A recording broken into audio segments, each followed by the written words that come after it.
Hipnoterapia é um tipo de terapia que se utiliza da hipnose como uma ferramenta para acessar a mente subconsciente com o propósito de alterar um padrão de emoção negativa. Até aqui, ok. Mas afinal, o que é hipnose? Para definir o conceito de hipnose, nós precisamos antes discorrer sobre 3 conceitos, que são mente consciente, mente subconsciente e fator crítico. Vamos lá?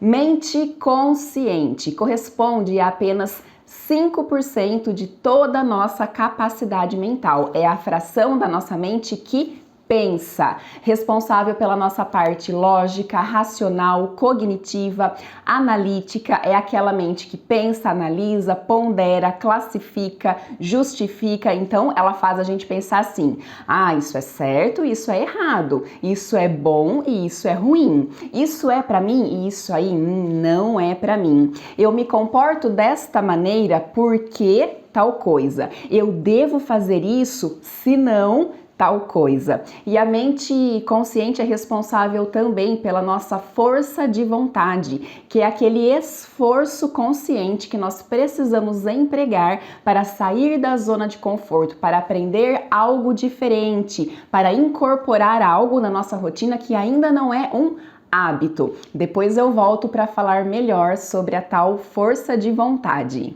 Mente subconsciente, responsável por 95% da nossa capacidade mental, e ela, por sua vez, não pensa, apenas sente e reage. Ela é responsável, portanto, por produzir as nossas emoções e sentimentos.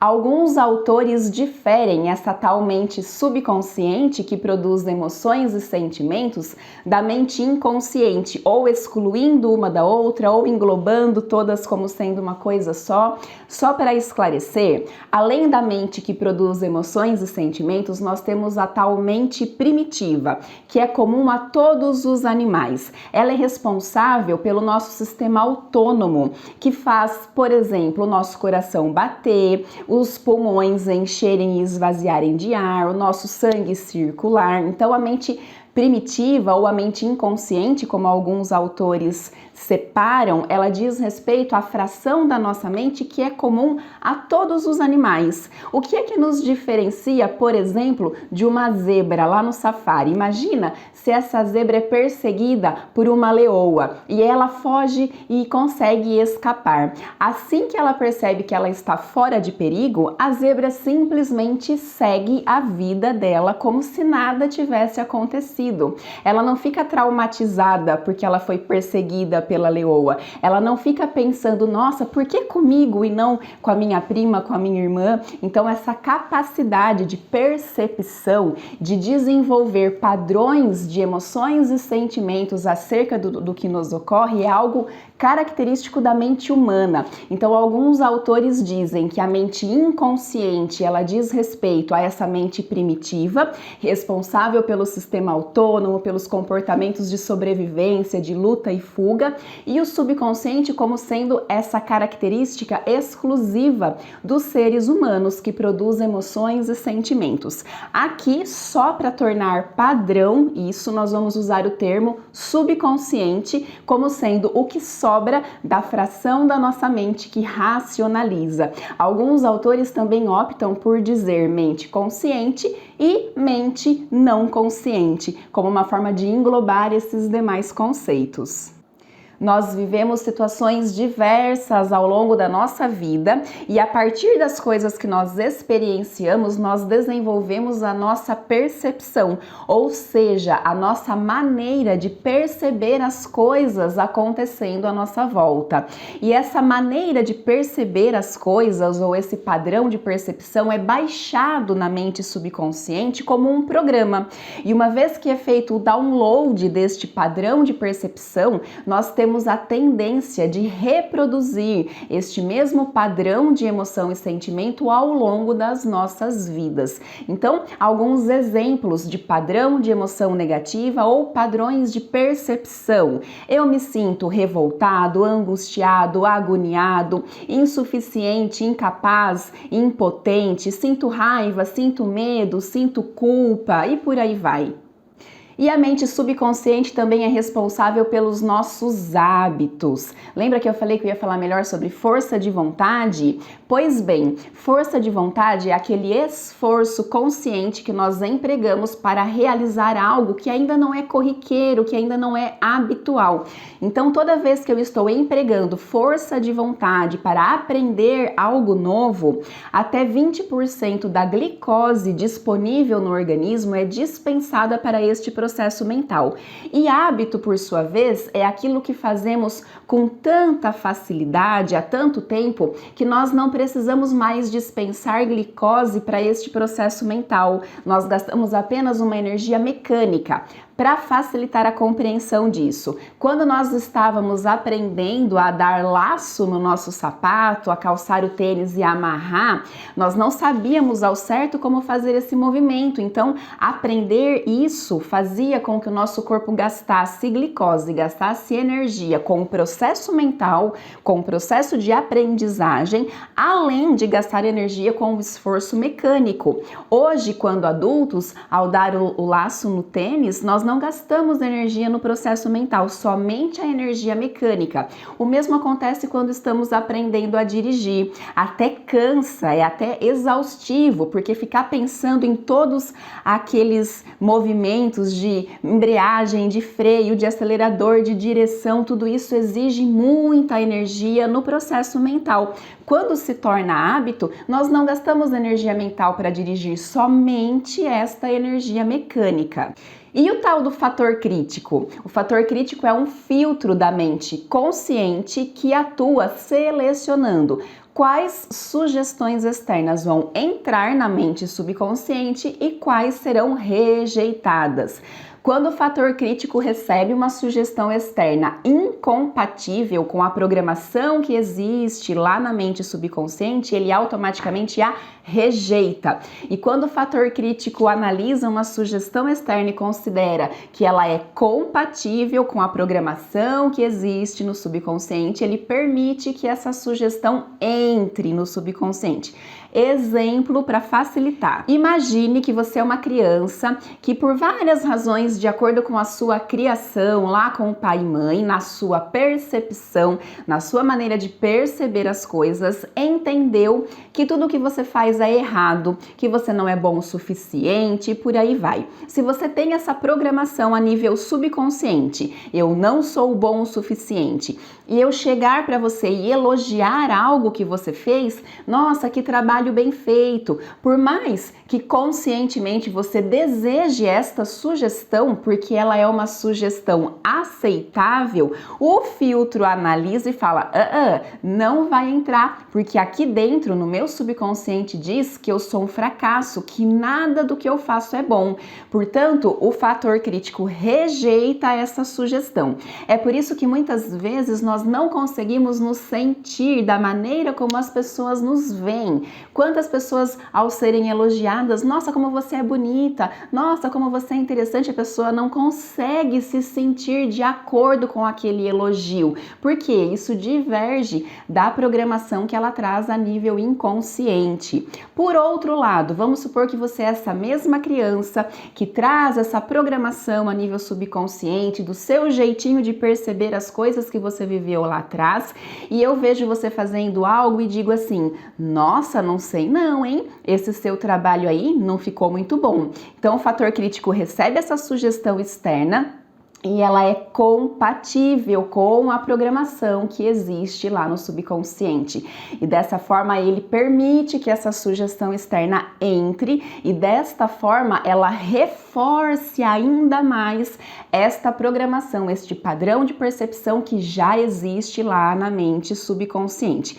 É por isso que muitas vezes quando nós falamos algo para alguém, a pessoa tem uma reação exacerbada e a gente pensa assim, nossa, que exagero reagir desta forma. Muitas vezes essa reação exagerada não é apenas por conta daquele comentário que foi feito, mas porque provavelmente este comentário era compatível com a programação que a pessoa trazia a nível subconsciente. Então o fator crítico deixa ela entrar e ela reforça o que já existe lá dentro. E é por isso que muitas vezes essas reações tão exacerbadas acontecem. E agora você deve estar se perguntando, Thaís, e o que é a tal da hipnose? Bom, hipnose é um estado natural da nossa mente, onde este tal fator crítico ou este filtro fica desativado. E desta forma, nós conseguimos instalar na mente subconsciente uma sugestão externa aceitável, mesmo que ela seja diferente daquela programação que nós trazemos a nível subconsciente. E aqui tem duas coisas muito importantes da gente compreender dentro do conceito da definição de hipnose, que são, primeiro, estado natural da nossa mente e segundo, sugestão externa aceitável. Hipnose é um estado natural da nossa mente e é algo muito sutil, é algo que nós estamos habituados a acessar todos os dias da nossa vida. Não é algo que quando nos acontece nós podemos perceber com clareza e dizer, olha, eu estou sentindo, eu estou em hipnose agora. Não, é algo muito sutil e muito comum. Adultos entram em hipnose em média 70 vezes por dia, todos os dias da nossa vida. Há várias formas diferentes de entrar naturalmente neste estado de hipnose, que são imaginação. Toda vez que nós imaginamos algo, automaticamente entramos em hipnose. E é por isso que as crianças passam a maior parte do tempo em hipnose, porque criança imagina tudo o tempo inteiro. Monotonia. Toda vez que estamos fazendo alguma atividade monótona, que não exige muito esforço consciente, automaticamente entramos neste estado de hipnose.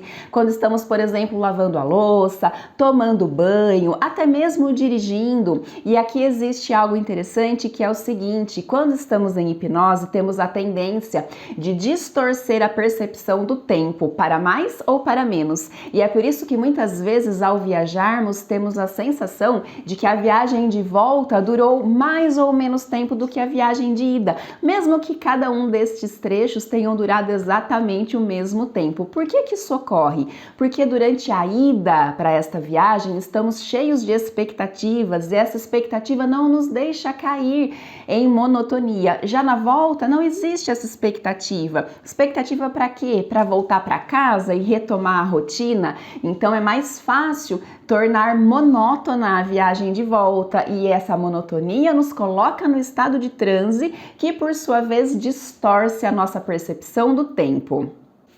Foco e concentração. Toda vez que estamos muito focados em algo, automaticamente entramos neste estado natural da nossa mente chamado hipnose. E é por isso que alguns hipnólogos ou hipnotistas utilizam para fazer a indução ao estado de transe ou o pêndulo ou a espiral, para induzir através do foco. Relaxamento. Toda vez que estamos muito relaxados, entramos em hipnose. Então, todo dia, momentos antes de entrar naquele estado mais profundo do sono, quando estamos deitados, esperando o sono vir, entramos em hipnose através desse estado de relaxamento. Autoridades percebidas. Quando nós temos na figura de alguém a noção de autoridade, tudo que aquela pessoa nos fala vai direto na mente subconsciente e cria lá uma programação. É como se as autoridades elas burlassem o nosso filtro, como se o que elas dizem é uma verdade absoluta para nossa mente subconsciente. Então, alguns exemplos de autoridades percebidas: médicos, professores, líderes religiosos. Se para nós essa figura é uma autoridade, o que ela disser vai lá na mente subconsciente direto, sem passar pelo crivo do tal do fator crítico. E a grande maioria dos pais são para os seus filhos os primeiros hipnólogos. Por quê? Porque são autoridades. Por isso é tão importante pai e mãe saber bem o que fala para as crianças, porque tudo que é dito cria um programa na mente subconsciente. Dores intensas, quando estamos com dores muito intensas, muito agudas, também entramos neste estado e emoção. Toda vez que nós nos emocionamos, nós entramos em hipnose, lembrando que a emoção pode ser positiva ou negativa. Portanto, nestas condições, o nosso filtro ou o fator crítico fica desligado. Durante a sessão, você é induzido ao estado de transe através do relaxamento, algo que no fundo nem é obrigatório, mas o que te mantém no estado de transe ao longo da sessão são justamente a sua conexão com a dor, com o sentimento, com a emoção negativa que você deseja trabalhar e também a sua imaginação, porque a hipnoterapia é um conjunto de técnicas que são transferidas ao cliente na forma de instruções. E o cliente segue as instruções que ele recebe através da própria imaginação. Durante a sessão, o estado de transe ele oscila muito. Há momentos em que você sai do estado de transe e se coloca 100% em vigília, mas durante o desenvolvimento dessas instruções, nós tocamos em alguns aspectos que fazem emergir em você toda essa emoção, toda essa dor, todo esse sentimento por trás da limitação que estamos trabalhando. E toda vez que você se conecta com a sua emoção e toda vez que você segue as instruções que você recebe através da sua imaginação, você se aprofunda neste estado de transe.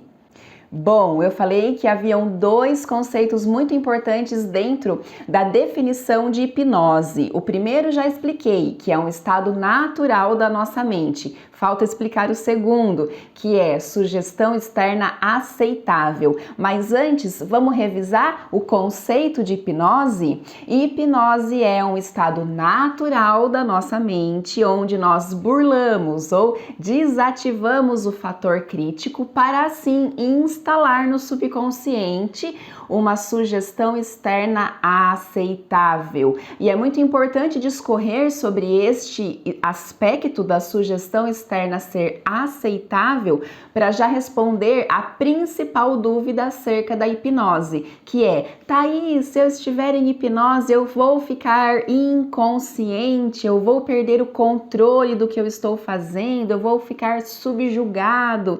Então não tem nada a ver com isso. Estar em hipnose não tem nada a ver com perder a consciência, com fazer coisas que não se deseja fazer, e sim, você se lembrará de tudo ao término da sua sessão. Essas crenças que nós temos comumente de que estar em hipnose corresponde a ficar inconsciente, a perder o controle do que se faz, é proveniente da hipnose de palco ou dos shows de hipnose, da hipnose de entretenimento, onde vemos comumente pessoas fazendo coisas que nós acreditamos ser pejorativa, como se a pessoa estivesse fazendo aquilo contrariando a própria vontade. Em shows de hipnose nós vemos pessoas imitando galinha, se sujeitando a comer uma cebola de repente e dizer que aquilo tem gosto de maçã. Então, por parecer que são comportamentos inapropriados, nós temos este mito, esta crença de que se estivermos em hipnose, estaremos subjugados e poderemos fazer coisas que não faríamos fora deste estado. Mas tudo isso é mito. Por quê? Porque a sugestão externa, ela só entra no subconsciente